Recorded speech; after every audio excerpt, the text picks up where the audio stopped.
Hey folks, thanks for joining me for this episode from the EmbellishPod. If you got here by chance, please take a moment to hit the subscribe button. I can be found on any podcasting platform that exists, and if you can't find me on one, send me an email at embellishpod@gmail.com, and I'll try to get that taken care of. You can also find video versions of this podcast on YouTube, and you can find all of my links on Instagram at embellishpod or TikTok with the same handle. I have a website. It is www.embellishpod.com. It's a place to pick up these links, episode details, and more. Today, I have the incredible honor of being able to interview Peggy Noe Stephens, and I've been fortunate enough to sit in on some tastings that she's hosted. I've seen her as a speaker before, and when you put kind of the Mount Rushmore of people that you want to talk to in the whiskey space, she's absolutely up there. So, hope you guys enjoy this conversation and learn a few things.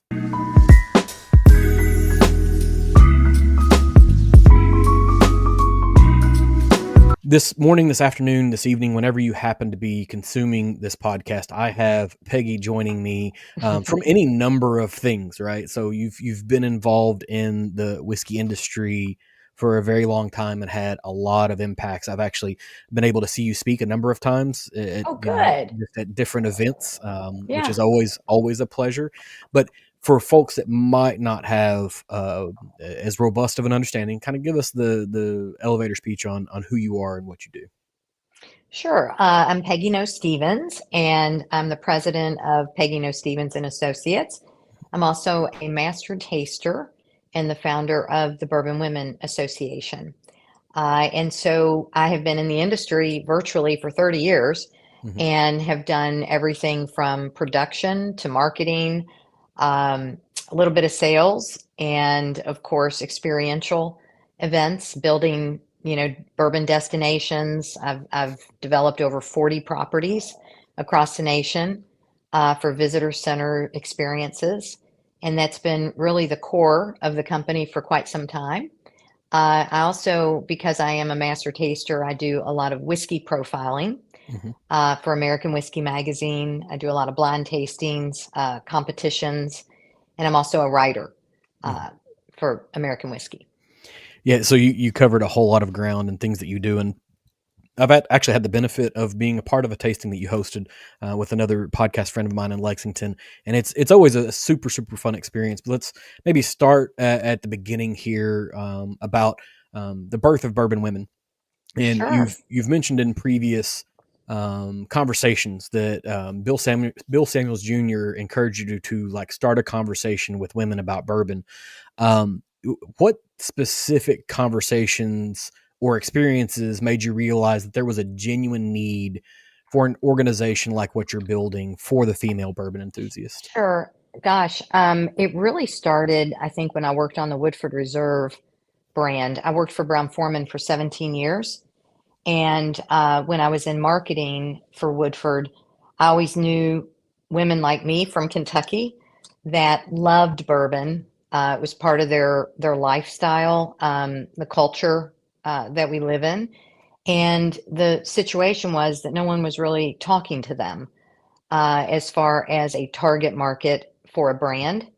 And I always tried to do, some kind of women's event just to engage them in the conversation. And when I started my own company 17 years ago, that was still happening, that I would literally go around to doing tasting events like you've attended. And primarily it was male dominated, probably 90% men in the room with a trickle of women. And the women that were in the room never asked questions. And they always kind of sat in the back of the room. And they would only come up after, the event was over to ask their question. And so I decided that we were really missing the other half of the population Mhm. when you think about our industry. So I put together a focus group, if you can believe it, across Kentucky with women and literally asked them, would you like some type of organization, that would bring women together, not only as a community or camaraderie, but also to enjoy spirits, to learn about spirits. And what we found resoundingly that the women would absolutely love to be talked to. They would love to experience the education of whiskey and understand more about the lifestyle of the brands and the platform of the brands. So when I took all the focus group information, I thought, okay, who could I go to really, am I talking to myself, Mhm. or is this something good for the industry? Because that's what I've always prided myself on in all the years that I've worked in the industry, is doing the right thing.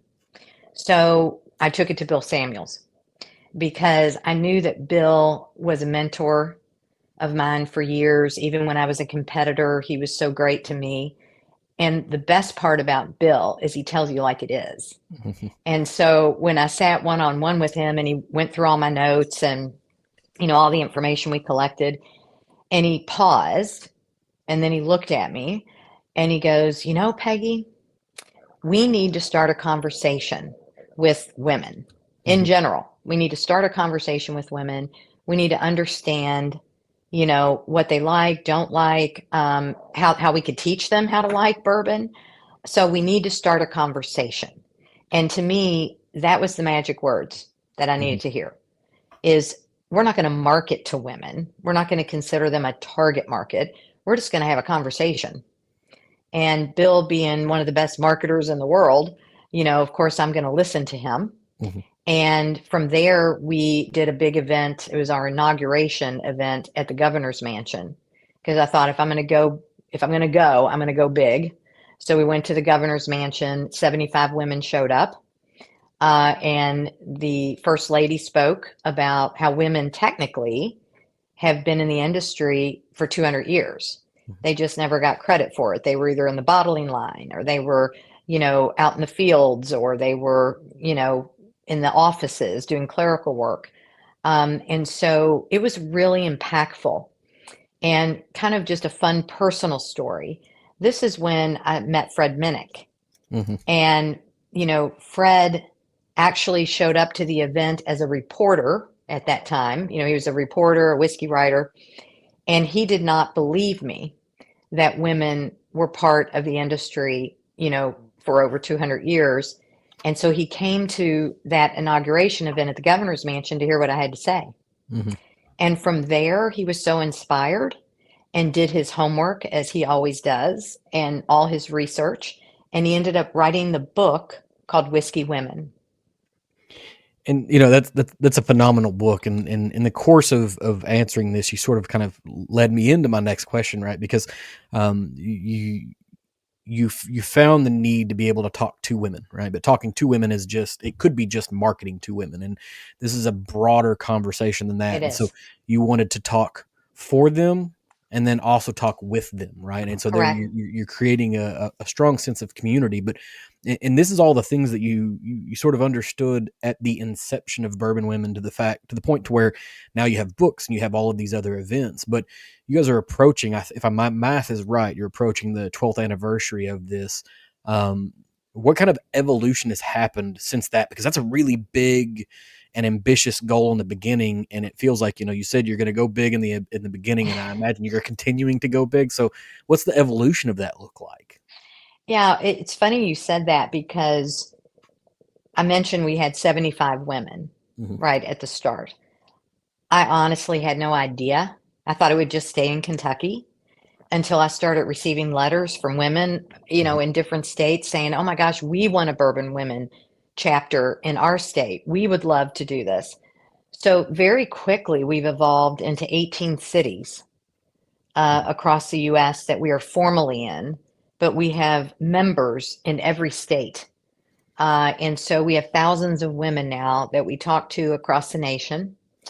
We have an annual conference that's actually coming up in August called the SIPosium, SIP, SIPposium, and 450 women come in from Wednesday to Sunday just to go on bourbon excursions, workshops, culinary things that we do. We have keynote speakers, and what we have learned, to your point, what's transpired. It's become more than the whiskey. Hmm. The whiskey is what brings us together, but it's the camaraderie, it's the sharing of moments, it's the education. They come and they have a good time, they have fun. And for a woman to carve out that much time, dedicated to a whiskey conference, Hmm. I couldn't think of a better way that a brand could spend their time marketing and talking to these women because they're so passionate. We've had so many speakers from different distilleries come in, and they literally say, I love your audience because they're so curious. They love soft adventure.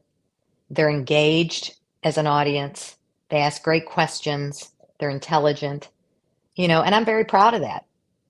I'm very proud of the caliber of women that we have in the organization. And absolutely, you should be right. And then as you think about the brands that are participating, I don't think I can kind of understate this. Is that you're generating and creating an event that draws 450 women from across the United States and potentially even globally at this point. And Right. being a woman is just one facet of understanding how you want to market to and be in community with by bringing those really, really diverse viewpoints into one place. You're exactly right. Like a brand would be remiss not to be there, right? Because Right. you've got a built-in focus group unlike any other without having, significant investment. And honestly, this focus group is paying to be there as opposed to you paying for a focus group to come in, Exactly, right? exactly. And, they could go travel across the US and Yeah. try to capture these different events that we do. But to have a captured audience of 450 women and then be able to do virtuals, to our different 18 cities, yeah, it's very effective. And that's what more and more brands are doing, is they're doing annual sponsorships with us Yeah. so they can keep connecting to these women. Like I said, it's a fantastic opportunity. Now, I do want to ask one question here, right? Because um, Bourbon Women is created specifically for a platform for female bourbon enthusiasts, but is it exclusive to women? No, it's so funny because little by little, for example, at our events or especially at SIPosium conference, we're seeing more and more men come.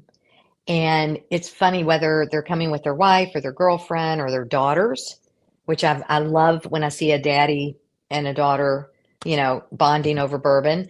Um, and I literally got to the point last year that I went up to a group of men that were attending the conference and I said, hey guys, I love that you're here. Love that you're here. Tell me what makes you come every year. Because some have been for the last 10 years Hmm. coming to our conference.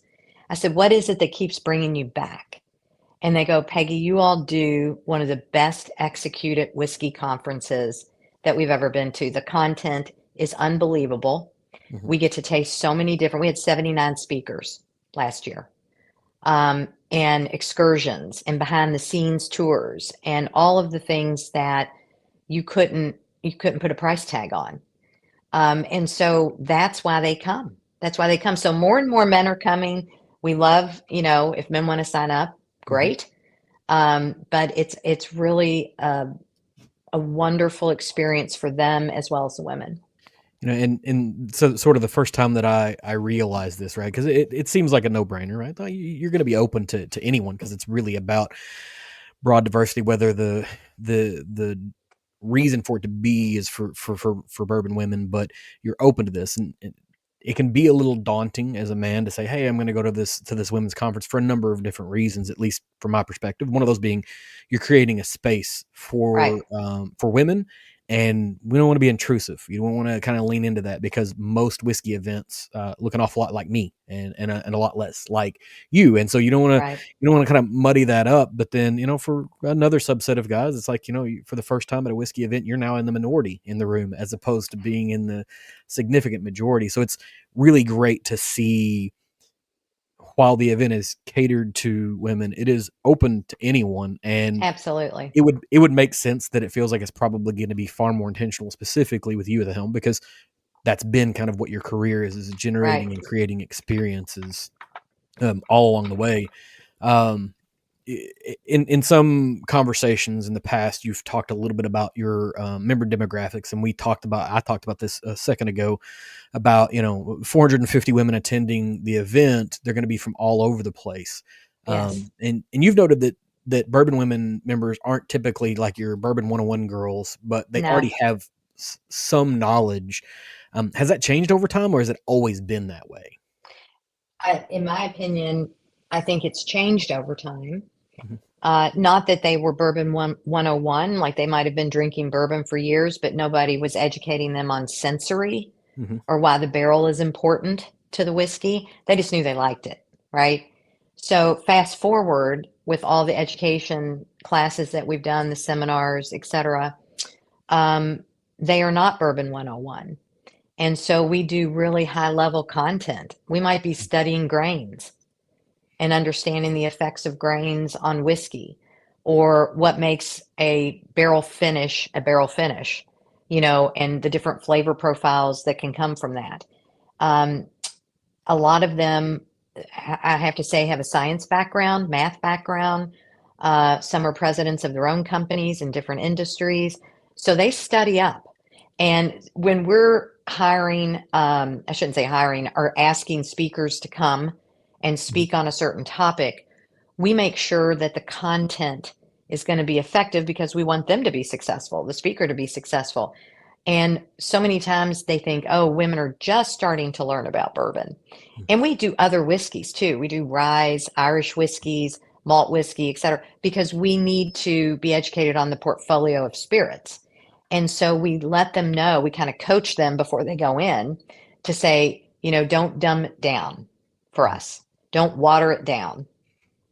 And that's what we've also found about how women drink, because in the industry, we kind of demystified, how women drink. It's not the lower proof, it's not the sweeter, products that they like. It is the spicier, more robust, and higher proof. And we have done blind tastings for years to capture that information. So the women they want a lot of flavor, taste, and punch. And that is totally opposite of what the industry thought women would like in order to come into the franchise. Now, I will say, women who are new to whiskey, like if a woman comes to our conference and she's a bourbon lover, she may bring a friend Mhm. that is just kind of learning about it. So we do have special classes, that will cater to someone who does want that 101 experience. But 90% of these women are ready to rock. Yeah, and you always want at least a handful, a smattering of one-on-one users because those are Yeah, the kind of the new to the idea and just learning regardless of what the event is. But the different events that Bourbon Women has, as well as Symposium, you guys do a lot of tastings, but it's not just about tasting, and you've sort of already talked about that and kind of crafting an experience. Tell me a little bit more about some of the things that are maybe not directly tasting related that are a part of sure, what you guys do, or maybe they're sure. tasting tangential. Yeah, like one year, for example, we did our first kickoff event at Churchill Downs, Mhm. because there is a tie to thoroughbred horses and whiskey, and bourbon, and it's the limestone water here in Kentucky. And so it was more than the whiskey, it was about a cultural moment of Kentucky, and thoroughbred horses are just as important, as as bourbon is on our economic background. So that was something that we wanted to engage with them and teach them the beauty of it. So we took them to the track. And that was a real moment for a lot of women. Now, would you say that's like maybe if you're looking at the history of Symposium at this point, is that like the most memorable thing that's ever happened, or do you have kind of a moment that you looked around and thought, this is the thing that I'm going to remember forever? I hate to say this, but of course, the governor's mansion, the very first event, Hmm. holds so much in my heart, because that's when I knew that we were doing something right. That we were really touching women emotionally, Hmm. not just about the whiskey again, but emotionally, because we were ready to listen to them. That was a great event for me. And the Derby Museum, in Churchill Downs was also another great event. Hmm. We've taken them to a place called Locust Grove, which was really incredible experience learning, about farmland and, Hmm. their still and all of these things that were cultural. So there's been so many, I think we've executed well over 500 events in that period of time. Do you ever find yourself at the event, just kind of looking around and reminiscing? Right, you have to. I'm sure you have to. Right, you're looking back at a time before the event existed, but then at the time whenever you launched, almost 13 years ago, with 75 folks showing up, which is, I think if we think about this chronologically, as a tremendous number given kind of the popularity of bourbon in the United States 13 years ago is not where it is today. Like, it's grown exponentially since then. 75 was a lot. Growing to 450, do you just like kind of look around and say, wow, this is a thing that I've been able to kind of shepherd to this point? Yeah, I think recently, I mean, as of last year, I think it was when we did what we call the WOW Awards, Hmm. Women of Whiskey Awards, where we are honoring women in the industry, whether they're master tasters, master blenders, mixologists, people who work in production, ambassadors, etc. And it was the first time that women had been recognized, Hmm. in the industry in front of 450 people that are cheering them on. There was a lot of power uh, in that night Hmm. because, first of all, those women may never have been recognized given, if they were to go to an industry conference, they may never have made the radar to be nominated. Yet here they are. And then having the women cheer them on as their name is being announced was, like I said, it was just for me a really powerful moment to say, we applaud you. You are seen. We Hmm. see you. Those are important words. You're our people. Those are important words. Hmm. Um, so I would say that because Bourbon Women, frankly, although I've done so much business over the years in marketing and tasting, Bourbon Women's kind of the love of my life, because it's so rewarding because I get immediate gratification from watching these women engage. So, and there's been maybe, and you may be able to correct me on this, right? So it feels like, in about the same amount of time that Bourbon Women has been in existence, we've seen either more attention given to or more participation at the production level by women in the bourbon industry. Do you think that's coincidental, or do you think that the organizations like you are helping kind of um, expose this whole industry to a group of people who may have just kind of not looked that direction before? Well, I have to say, on the consumer side, I definitely think Bourbon Women has been a catalyst, Hmm. in responding to women because the brands that come in that we partner with or their sponsors and they've engaged with our women, they get immediate, response from these women, buying product, letting them be aware of things, getting them excited about the industry. So to me, more and more brands are thinking that way. Like women are a part of our Hmm. marketing plan. They are a part of our conversation. So I definitely have seen that in action and know it's a catalyst. On the industry side and positions within companies, I see a couple things. Absolutely, there are more and more women in production roles, in marketing roles. What I still don't see enough of is in the C-suite, Hmm. women in the C-suite. But one thing that we are doing, because we also have a Bourbon Women Foundation that we started years ago, and we do what we call the SIP Scholarship Program. And what that is, we had 79 applications this year, 79. And these are women who want to break into the industry.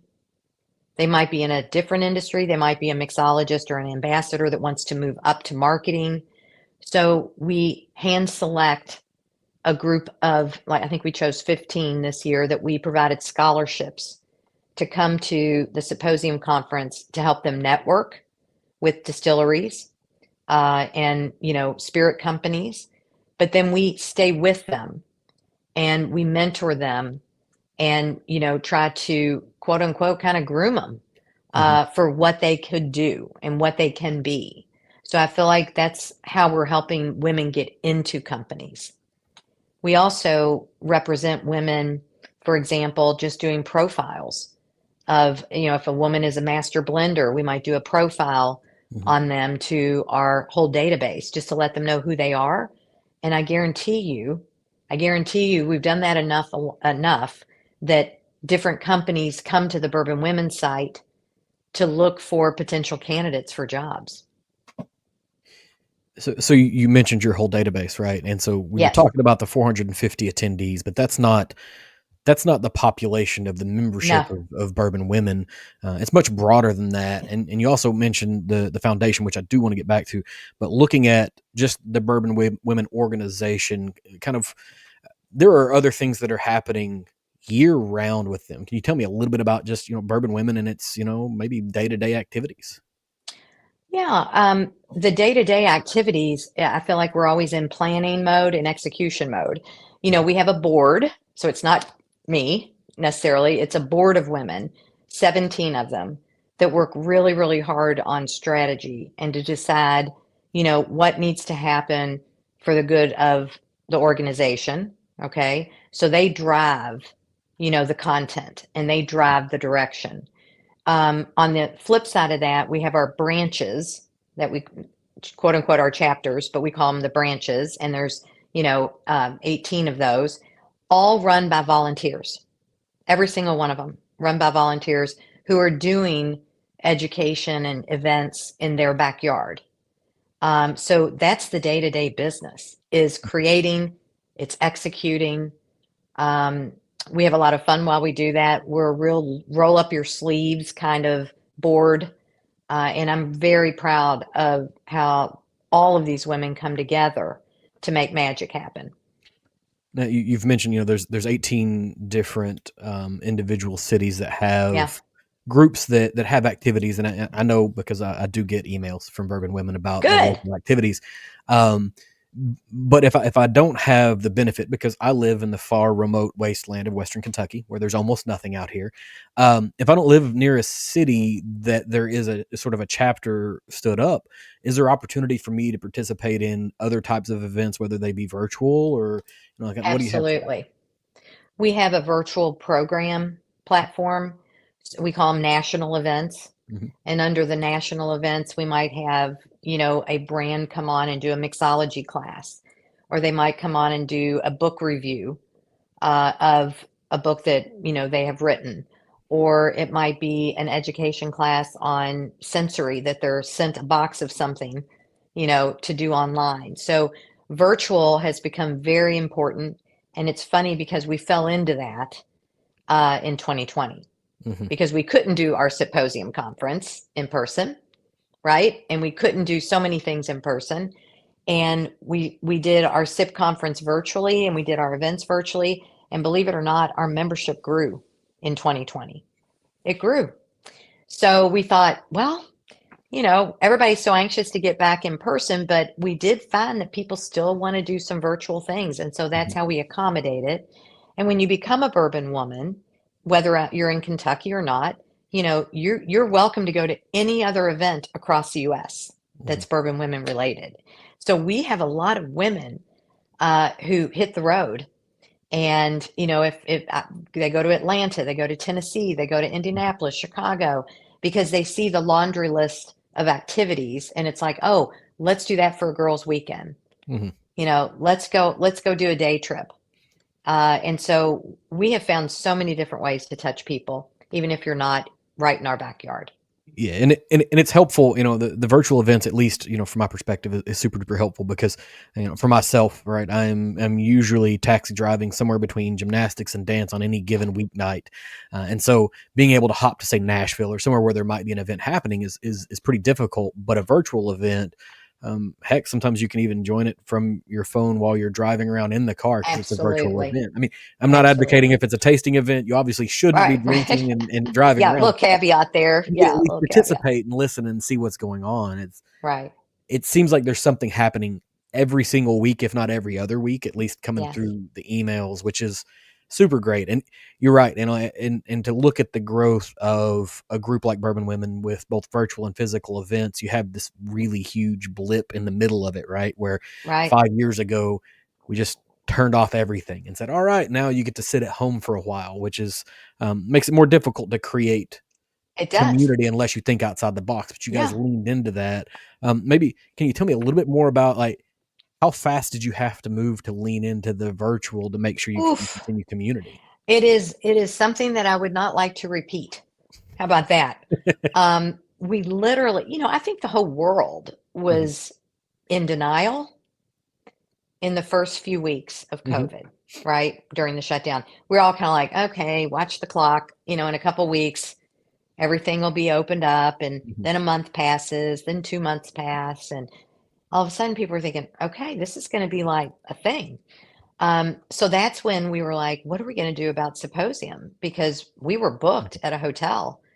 Um, we were ready to, start promotions and things like that. And we were like, we can't do it. We absolutely can't do it. So then, women being women, we're planners. We have a lot of grit. We're resilient, and we said, well, let's put on a road show, virtually. And Fred Minnick again pops in. He's a good friend of mine. And I said, Fred, can we use your studio if we do our symposium virtually? Will you be like facilitator or whatever? And we'll put on, the different events, etc. And we also got another studio that we did, a host setting, really beautiful setting. And so we just made it happen. mhm. We literally made it happen. We had no idea really what we were doing on connecting, and I mean, looking back, AirPods, we didn't know all of this stuff. And um, it was just, we made it happen. Yeah, and I had the benefit of being slightly ahead because the job that I work in, I do a whole lot of stuff remotely anyways because we're working with people all over the world. So I was ready, but I didn't want to be, I don't think anybody wanted to be in a virtual setting 100% of the time, right? Because Right. it's it is a big hurdle to jump over. But you guys did it. You did it really, really well in a time when no one else was. Everybody was sort of fumbling through it because I think Fred had an event later on that year for his Repeal Day Expo that he was doing. Yeah. He had to kind of move that to a virtual setting, and Right. a lot of people did it well. Some people did it relatively poorly, but it's one of those things you kind of put in the middle of your growth pattern. You Right. say, okay, well, we kind of kept going, but as you kind of look forward towards the next decade of symposium events, which is what we expect to happen, what kind of new elements would you like to incorporate, or how do you see it evolving? Well, we just finished a beautiful strategy for the next 10 years. And I don't want to steal anybody's thunder, saying this, but there may be more than one symposium happening across the US. So I'll leave it at that. We're going to spread the love, if you will. Hmm. And we are really thinking, because Symposium has been so popular, that is maybe the route we're going to take, is start to regionalize, possibly, how we do that. And I think that, to your point, we're going to be, virtually touching the women in different ways, maybe not talking just about the whiskey, but things that they want to see and do. Hmm. I started something 2 years ago called tripettes. And a tripette is something that, I don't have time to spend 5 days at SIP, but I sure can go for a weekend. Hmm. And these tripettes, the way I designed them was highly immersive. I take the women and I literally carry them around on a feather for a weekend Hmm. with all kinds of surprise food pairings and meeting the chefs at restaurants, behind the scenes tours, whatever region we go to. And the tripettes have just been amazing, amazing experiences, amazing women, very Hmm. intimate, and a completely different experience. So I think those will continue on a bigger, broader way. And it sounds an awful lot like pulling back the curtain and seeing Oz, right? These kind of events where you're going to these places, but you're also giving direct access to things that people don't Yes, normally get on their own. that Which is the sort of key. it speaks to your own influence, right? Because not everybody has that kind of access and that kind of pull. So hats off to you for kind of sharing that kind of an experience with anyone, right? Because Thank you. those are the things you remember forever. Yeah, and it's all about memories, right? At the Yeah. end of the day, We all hope to have great memories. And I've been in hospitality all my life. And whenever I do customer service training, with distillery employees, visitor center employees, I literally share with them something very important. They're not just consumers. It is an honor to be part of their memory. When you think of someone's lifetime of experiences, we have all had our favorite vacations where we've taken pictures or we got on the plane after the vacation and it was like, oh my God, that was the best vacation. It was the best food, best service, best whatever. That's what we want to be. Mhm. We want to be part of a woman's experience of a lifetime. And that's a pretty tall order, but we're up for the challenge.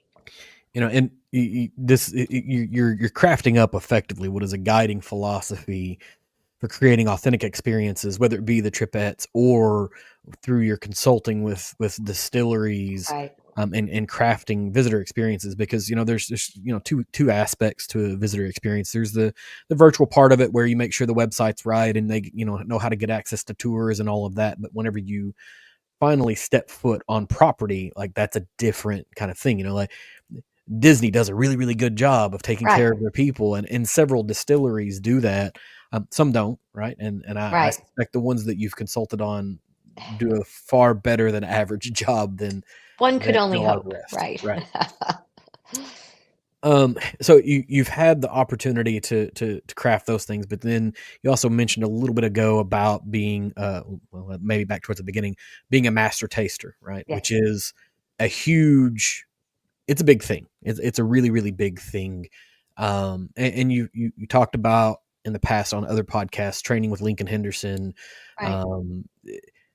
Can you briefly walk us through what that certification process? What does it take to become a master taster? Sure. Well, and you had mentioned something earlier is, have we changed things that women are getting into the industry more, Mhm, whether it's blenders, tasters, distillers, whatever. When I became I'm looking at the plaque on my wall right now. When I became a master taster, it was in the 1990s, mhm, like the late 1990s. That is not that long ago. I was the first female master bourbon taster in the world. And when you think that was not too long ago. So yes, I think we've come a long way, right? mhm, Um, but back to your question on how did it happen? I was working at Woodford, and Lincoln, of course, was the master distiller. He would come and do tastings for audiences. I was always helping him set up, but I sat and listened all the time to what he had to say, and got a lot through osmosis that way. And then I was approached that they wanted to formally train me so that I could either be an ambassador or, mhm, help with tastings because he liked my palate. And I think what attracted Lincoln to wanting to help me become a master taster is I'm a foodie by mhm, nature. I have a, culinary background, hospitality background. So I wouldn't just, when I was doing a tasting say, I get caramel, I get vanilla. I'd be like, man, that's like the topping of a creme brulee. mhm, That's like a snickerdoodle cookie. That's like, so I'm in my world, it was my food memory that drove me to do descriptors. And I was able to detect on my palate personally, very, very subtle nuances. mhm, And so, I think I know that's what attracted Lincoln to wanting to train me. So it took about a year that, I would come to the lab and sit with him and, we would taste good whiskey. We would taste whiskey with faults in it. We would taste new make, new spirit, whatever anybody wants to call that, right off the still, mhm, for quality and, fermentation, just the real digging into the barrel and essence of the barrel and what barrel flavors are and can be. So after a year of that, they felt I was ready to do that. And there's really not a formal program mhm, at distilleries. You're kind of hand selected based on your talent. And then it's really up to the master distiller, or the general manager or whoever's in charge, the owner, to really determine. who can move into that arena.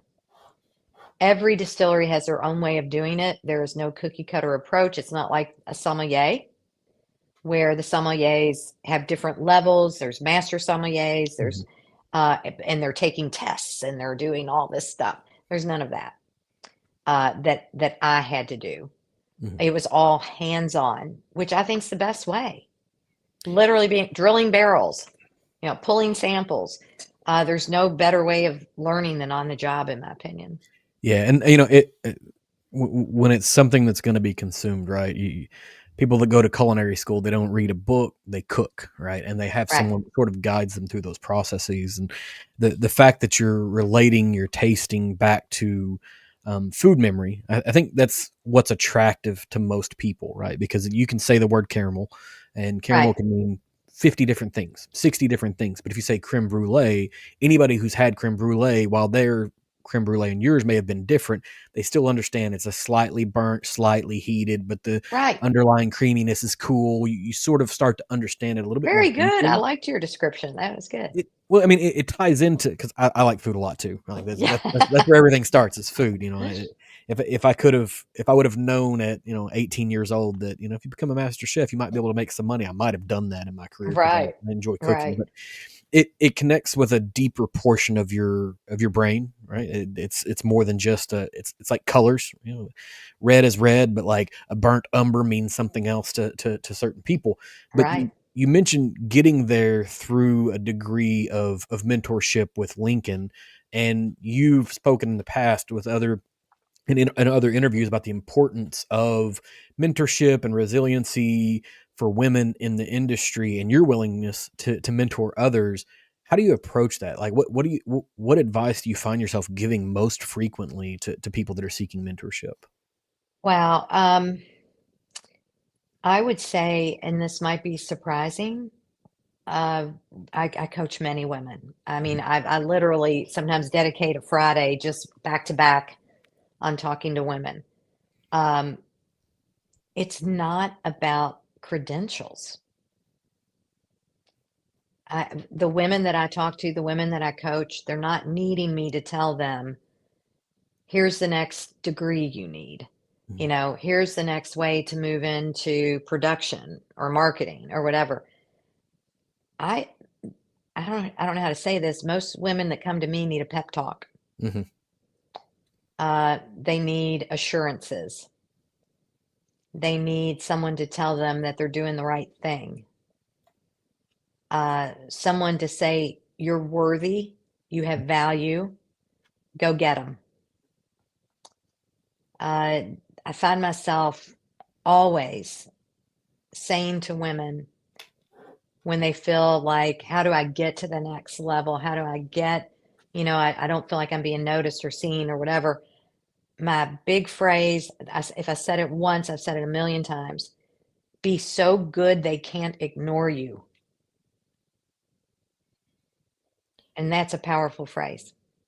It really is, and I think while it may be the advice you're giving, it also feels like that's exactly what you've done, right? Is to be so good that no one can ignore you. I mean, there's not a person, at least in the whiskey podcasting space, who is not going to be like, oh, I get an opportunity to talk to Peggy Noe Stephens. Like that's a huge it's a huge achievement to be able to talk to Well, somebody thank like you. you, and I'm greatly appreciative of the time you've given me, and I know we're pushing really close to time, so I want to give you an opportunity. Is there anything that we didn't talk about in the last 40 or so minutes that you're like, what, I really need to say this thing? Well, I think I'll leave you on that standpoint of what women do and want. I don't want to ever give the impression that it was easy for me. Mhm. I had my own journey. I had my own setbacks. I had my own disappointments. But it's about resiliency. And I think that, that's where I am today. Mhm. So I appreciate you saying that because that means a lot. I'll never be too big of a personality that still doesn't mean something to me. So I'll say that to you. Um, and I will say too that back on the sensory and the food thing, Mhm. my love is food pairings. So that's why I wrote my book, Which Fork Do I Use with My Bourbon? Because everybody wants to do this in their own home. And Mhm, so my advice to people is just to get familiar with your kitchen, the spice rack, the fruit bin. Next time you grill a steak, when you're eating that steak, what are you tasting beyond I taste meat, you mhm. know? So it was a fun book to write because of what you were saying, food. Yeah. So I would leave you with that as well. And also buy the book. It's a phenomenal book. Oh, I well, have you it. can do that too. It's Yeah, it's you it's can do down on that my too. bookshelf in my kitchen. I have a kitchen bookshelf that is just a Yeah. place for cookbooks and whatnot, and it lives in the exact same place. Oh, I You love know, that. Good. it's there's a wealth of knowledge that exists in there, and to be fair, we got through about half of the questions that I had, and the other half started leaning into the food and the pairing and all of that conversation. And I hate to cut there, but you've been gracious to give me Thank any you for time, right? inviting me. It's a privilege. Time is one of those things you can't create more of, I and know. giving it away is a big deal. So thank you Yeah, so much for hopping on and having the conversation with me. And absolutely. we'll have to Thank do you. it And I again hope I see sometime. you soon.